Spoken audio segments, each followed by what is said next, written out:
Well, Martha, I think we should go ahead and get started. You can keep admitting people from the waiting room.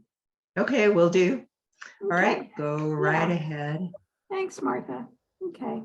I'm going to start today with an invocation, and then we'll talk a little bit about the recording that you're going to hear from Dr. Holmes. But let's first start with just recognizing the power, the presence, the energy, the life, the ultimate creative force, that divine presence that is right here, right now, that we know that it operates by law in so many wonderful and immutable ways in our world, that we know that this spirit, this life force, this beingness is the very vibration of our being, that there is nothing before, there is nothing after. There is only this spirit, this God, this Mother, Father, this earth, this universe, and so much more.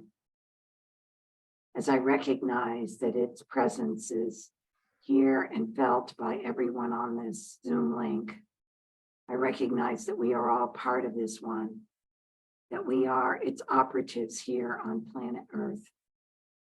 There is nothing else for us to be or do or say. We simply are it.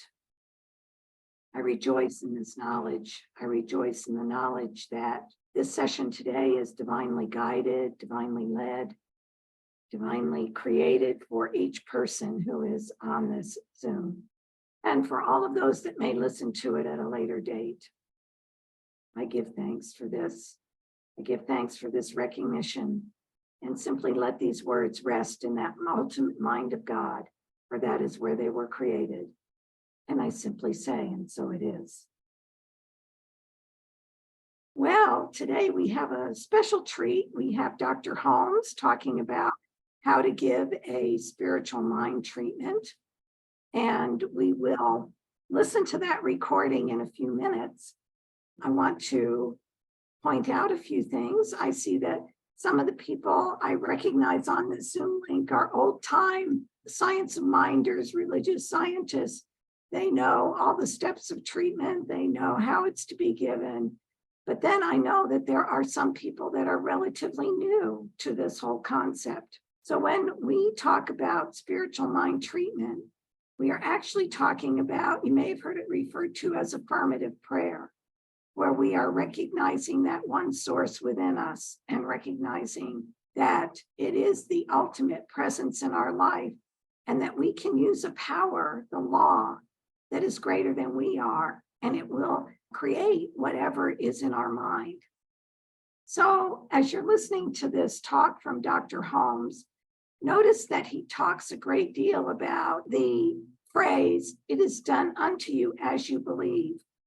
And he talks about our belief and how we have to simply really get into that belief.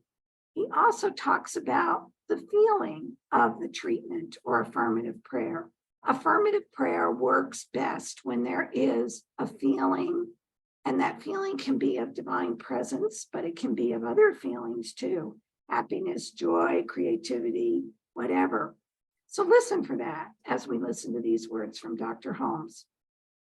I would also like to point out that some of you that are the dyed-in-the-wool religious scientists, I see some of you have been in it for more than 40 years. We are used to using a 5-step treatment that was created by some ministers after Dr. Holmes gave his instructions for spiritual mind treatment. So as you're listening today, listen for the steps that Dr. Holmes will discuss. He really gets into the first 3 steps of what we call treatment or affirmative prayer. The ministers that added on a couple of steps after Dr. Holmes added 2 steps at the end, which is thanksgiving and release. And we can talk about those towards the end. But Dr. Holmes is really clear on those first 3 steps of treatment, and that they are the meat of what we are creating when we say a prayer, when we give a treatment. He also talks about the difference between divine presence and law, the operation of that divine presence. And that is a distinction that several of you know, not everybody, but love and law was really part of Ernest's final teaching that was really, really important to him. Is love was divine presence, law is that creative, overreaching power of the universe that we are able to use for our own good and for the good of others. He also talks about in this how to give a treatment for other people. So, again, just listen, because some of you are going to be very much more familiar with that than other people will.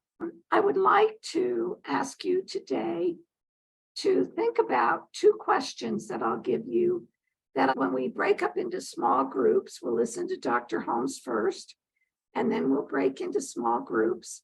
And I'd like you to reflect on these 2 questions for your discussion in those small groups.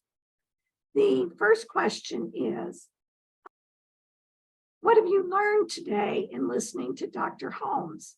Is there some little tweak, a little something that he says that sparks your interest, or you say, oh yeah, if I just did more of that, or if I included that in my affirmative prayers, it would make them that much more powerful. So listen for what you might learn. The other question is, how are you going to use this in your life? He talks about many ways that spiritual mind treatment or affirmative prayer can be used, but look at it for your life and how would you use it in your life? What would be the applications that come to mind as you're listening? So with all of that, we'll get to the recording by Dr. Holmes. It is about 14 minutes long.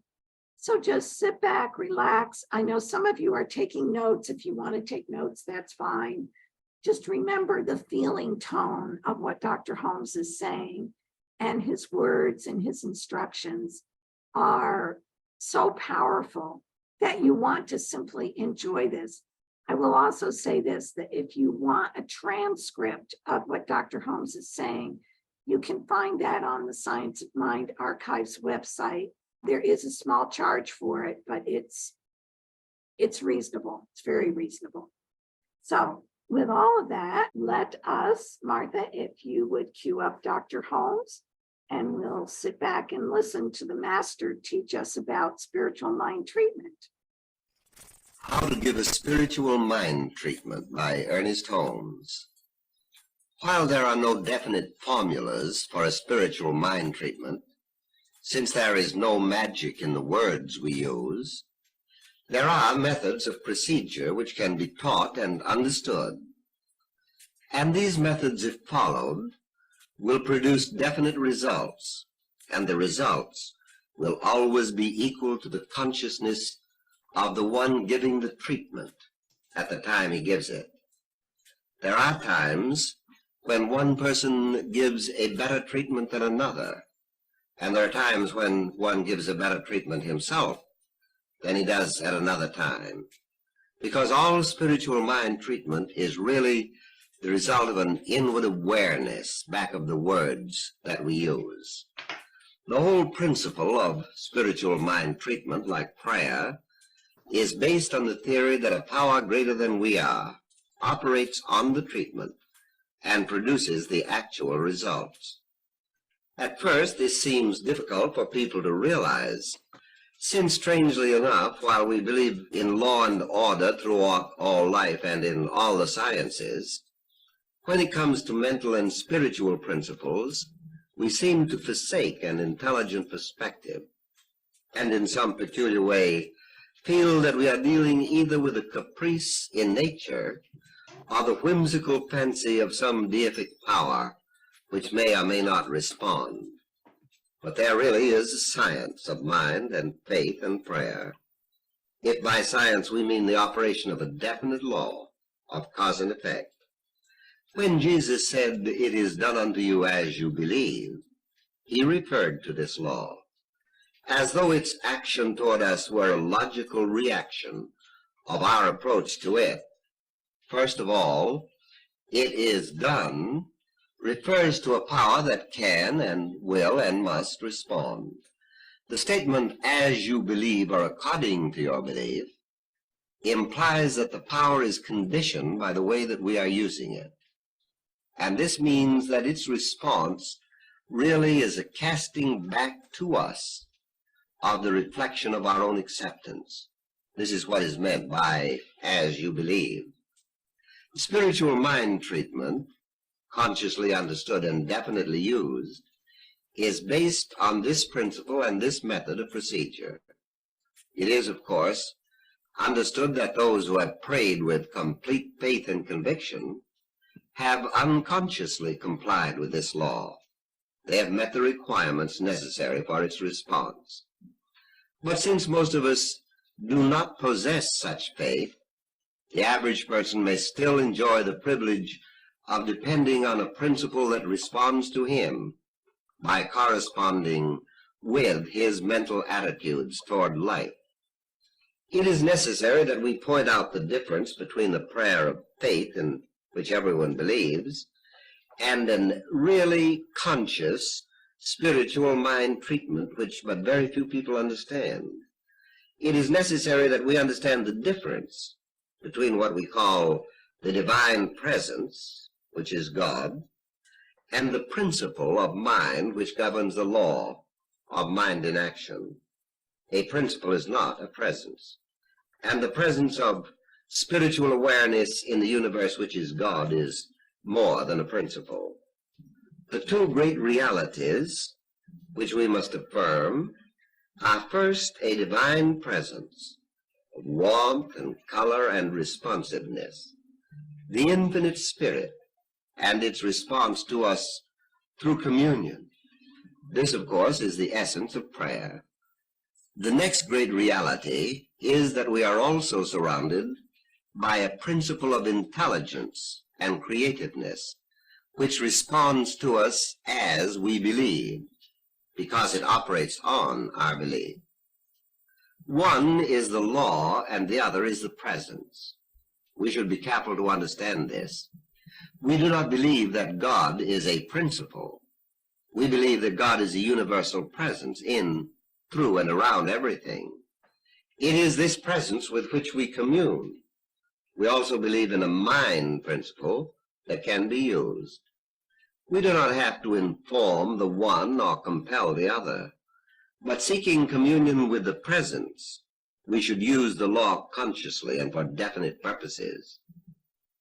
There is a certain preparation necessary for this, just as we cultivate the soil before we plant seeds in the ground.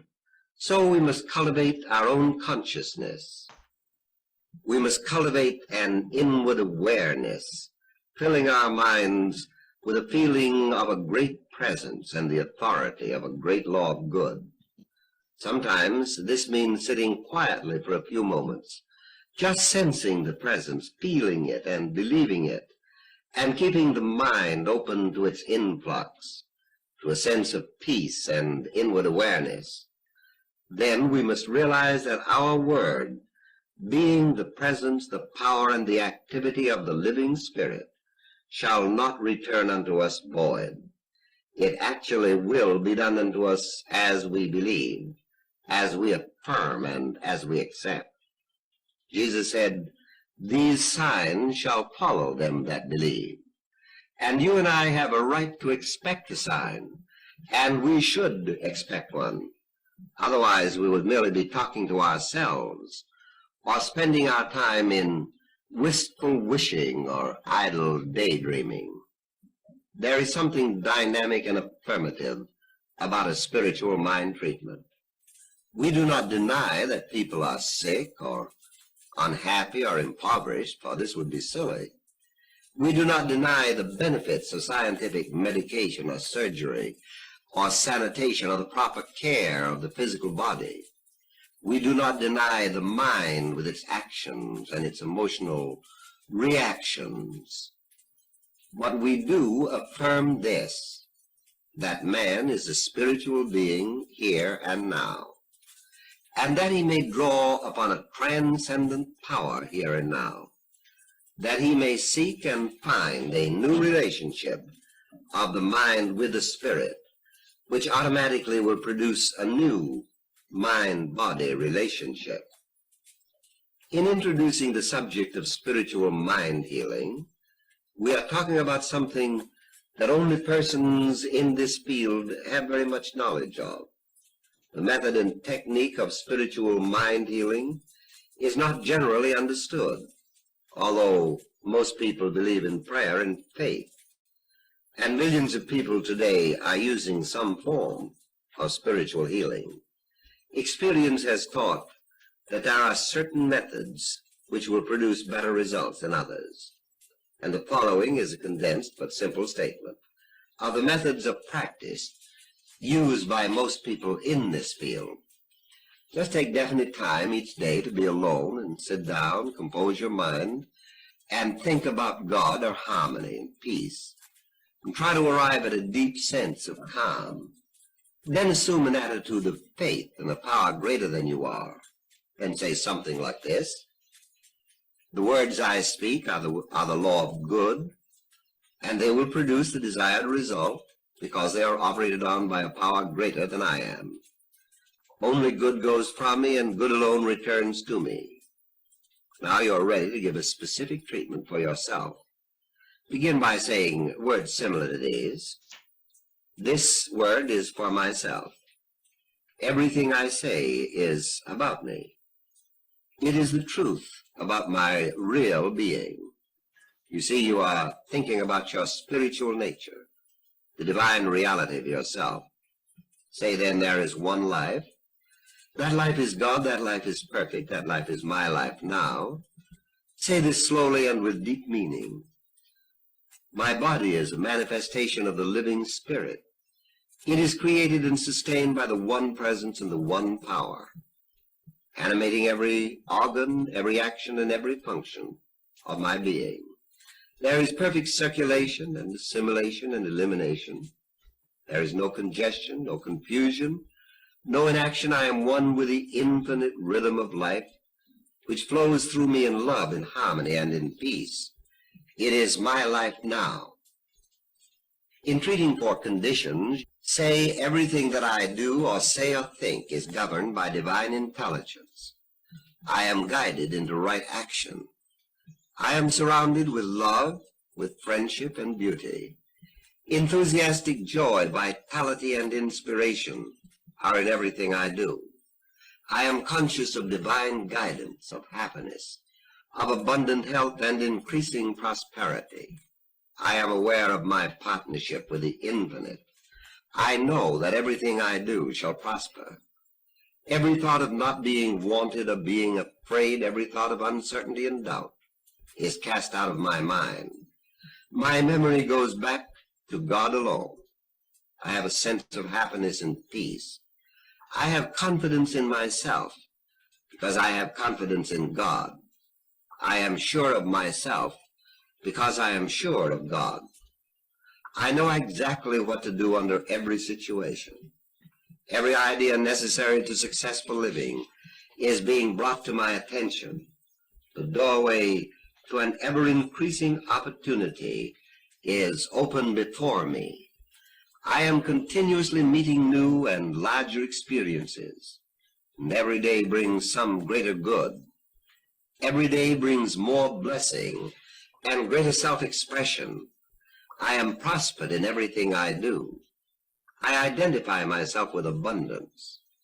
I surrender all fear and doubt and all uncertainty, and I know that there is no lack of confidence. The presence of God is with me. The mind of God is my mind. The freedom of God, my freedom. The power of God is my power. In treating another person, you say he is. In other words, you're not treating yourself, you're treating someone else.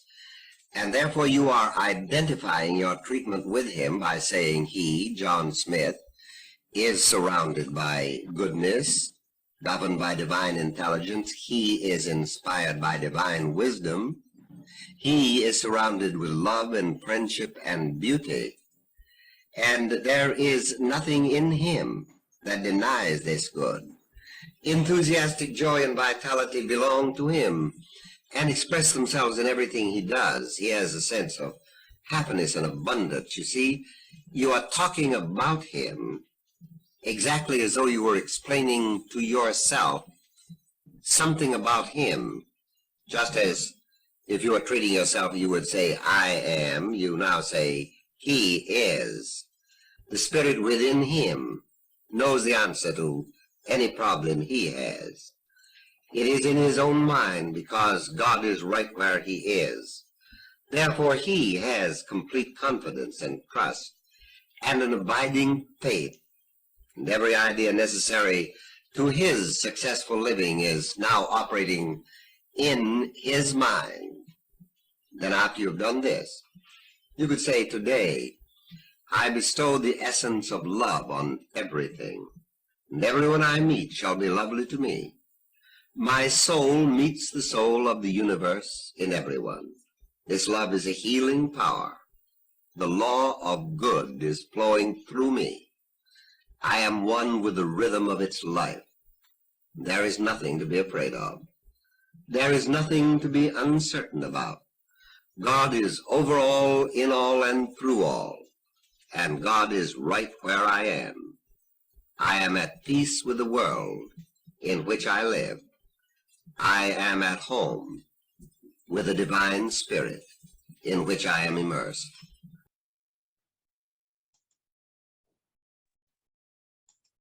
Just a wonderful recording from Dr. Holmes.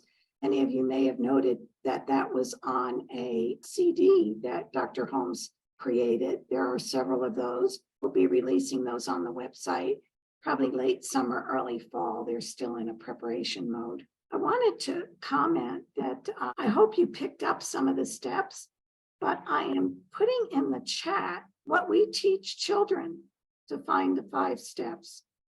And I think it's one of the easiest ways to remember what the 5 steps are. They are, God is, and then we complete that sentence. I am, and that is our realization of our connection with God and that we are part of God, an expression of God. And then all I have, I want, which is our acceptance of our good, of recognizing that whatever it is we're treating for is ours right now. It's not off in the future. It's not someday I'm going to have $1 million.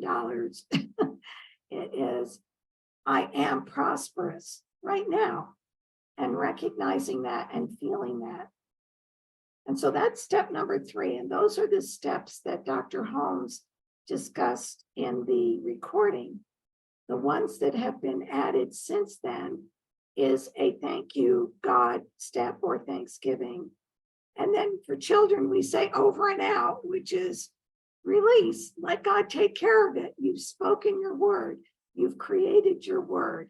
You know what is, you have accepted that it is part of you now, that you were treating for better relationships. You accept that those relationships are yours now, not in the future, but now, and then let them be realized in your life, because that's what will happen. So those are the steps that we use with children. The 2 questions I would like you to consider today, which are, first, what have you learned in listening to Dr. Holmes? And then second, how will you use this in your life? How can you apply it right now? I think the breakout groups will be a wonderful way for you to connect and perhaps deepen your understanding by other people's understanding of these principles. So let's go to the breakout groups. Here we go. We're back. Okay. Well, I hope you all had a great time in your breakout groups. Seemed like some of you wanted to go longer, so sorry about that. But we want to open it up right now for any questions that might have come up while you were in your breakout rooms. John, why don't you go ahead and ask your question? And I think that'll, there you are, you bounced up to the top of the screen. Hi, John. Okay, thank you. I appreciate it, Reverend Chris. I was just curious if you know when the 4th and 5th steps were added, and was Ernest aware of them, and did he agree with them, or did they come after his transition? My recollection is they were added in the 1980s, Ernest had already made his transition. He transitioned in 61. So unfortunately, he was not aware that they were added. The ministers who added them really felt that they added a lot for people letting go of the treatment and not coming back. And, 5 minutes after the treatment, going back into their worry routine, or is this going to happen? Or no, it was like, nope, I let it go. I let God take care of it. It's in mind. I don't need to worry about it anymore. Is that your recollection also, Martha? Well, actually, it was after he died in the 60s. It started in the 60s and probably got, affirmed in the 80s. But in the 60s, what they wanted to do was have a procedure so people could follow what the spiritual mind treatment was and what the intent of Ernest Holmes was. But it did happen after he passed. Yeah. Thank you. Thank you. So, Kevin. Actually, it's Anne. I was just going to contribute to the thinking that when I was a social worker and I was involved in raising funds for a shelter, a women's shelter, and I knew that if I wasn't accepting of that I would somehow block it. So I did things like I served on the committee to gather up the donations, to pass the baskets or whatever. And anyway, every night I wrote about 20 thank yous. So I would say, thank you for this donation, which brings us to this ability to accept this building.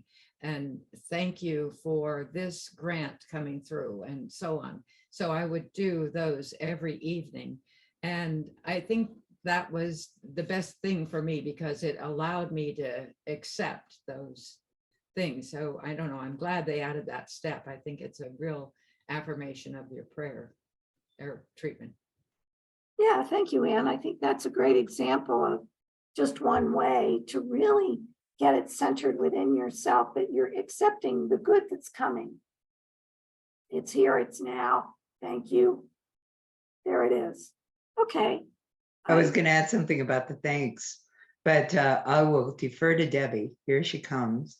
Okay. I just wanted to say that it was just so wonderful to hear Ernest Holmes. It was about 9 minutes into this message that he really started to verbalize and do the narrative of the affirmative prayer. And that went on for about 5, 6, 7 minutes. I've been with Science of Mind for about 20 years, and I've not heard much of Ernest Holmes.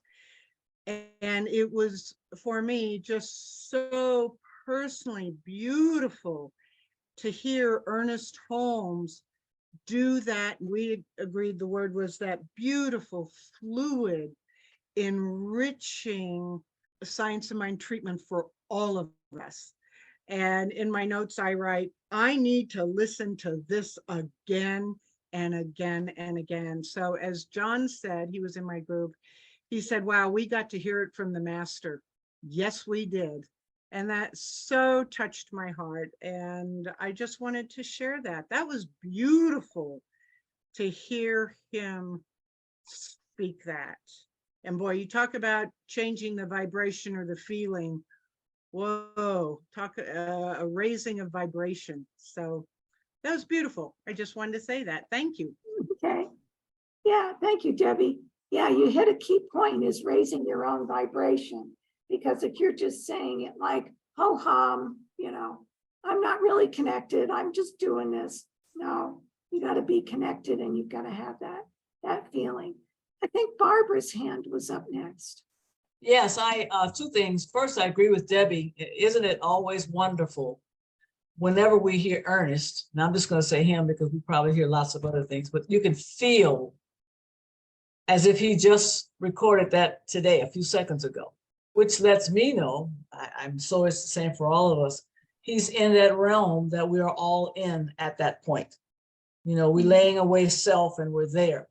But what I also wanted to add was we had an opportunity. We talked about how do we use this in our lives. While we were in our room, one of our participants had to take a phone call.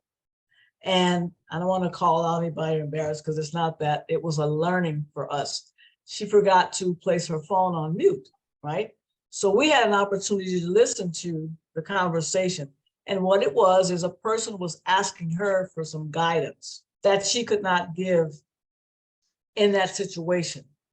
The person had to call somebody else, and she was telling the person that. So we sat in knowing that God in that person, and whoever it is that she needed to call already knew and already had the answer. So it's a unique opportunity. We agreed you get to use this every day, all the time. There's no thought, it's constant. That was all I wanted to share. Yeah, thank you, Barbara. Thank you. I see Annette's hand up. Okay, hi. I just wanted to make a quick comment that it's interesting. Thank you for that history. I didn't know that the first three steps were the meat that that he came up with, and that the other two steps were added later. But it makes sense. I just wanted to share that many years ago, I was worried about something, and I can't even remember what. And I decided to do a spiritual mind treatment, and I sat in my recliner and I sat down to do my spiritual mind treatment. And I did step one and only step one. And I just spent a lot of time with it. And I was really into it, you know. And I did step one, and I felt that it was done, that my prayer was answered. And I actually didn't go any further. I remember saying, it's done. I knew, and I knew that I knew. Well, the next day, this is what I remember. The next day, it manifested what I was concerned about. It was at my job, and what I was concerned about. Yeah, I had answered prayer, and I knew I had answered prayer, and I knew. So I only did step one that time because it was as far as I needed to go. I knew I had answered prayer, and I did. Mhm. Yeah. Yeah, isn't it wonderful? It's wonderful Yeah. how we can use this. You know, and we outline it as 5 steps, but if you did them a little out of order, or you only did 1 and 2, or whatever, if your prayer is answered, your prayer is answered. That's all you need Right. to know. It's all about your believability. Yes, Yeah. it's how much you believe. That's right. That's right. All right, we're almost out of time. I want to share just how you can sign up. Here we go. I hope you can see that. You can find this recording if you go under shop and search and go to Ernest Holmes documents. Right now, the only thing that is available is this in a written format. The actual audio will be available later this year. There's several people working to continually add new stuff to the website. The records will be there in the future, but by going to the documents, you can find this document. And if you buy it without subscribing to the website or becoming a member, it's only $1.99. It's very inexpensive. You can become a member. You know, I know that other people have shown you this, so I'm not going to spend a lot of time on it. But you can go for a website only subscription where you get up to 20 items per month. You can either do $99 for the whole year or $10 a month. You can also do a membership, which many people do. It gives you a lot more benefits, and that is $16 a month or $189 for a year. So just be aware that all of that is available to you. All you need in your browser is scienceofmindarchives.com, and you can get to the website and enjoy all this wonderful stuff. And I see we are at time. So I thank you all for joining us today. Yeah, thank you. This has been wonderful. Martha and I were talking, we both listened to this recording over and over again, because every time you hear it, you hear one little new thing that maybe you didn't hear before, but you can get the same thing out of the transcript. You'll see, oh, I didn't remember that line. That's a good line. I want to use that. So please enjoy this and enjoy. You can come back and hear this again by going to the website and getting into the free recordings. It'll be there. So thank you all for joining us today. Have a great day.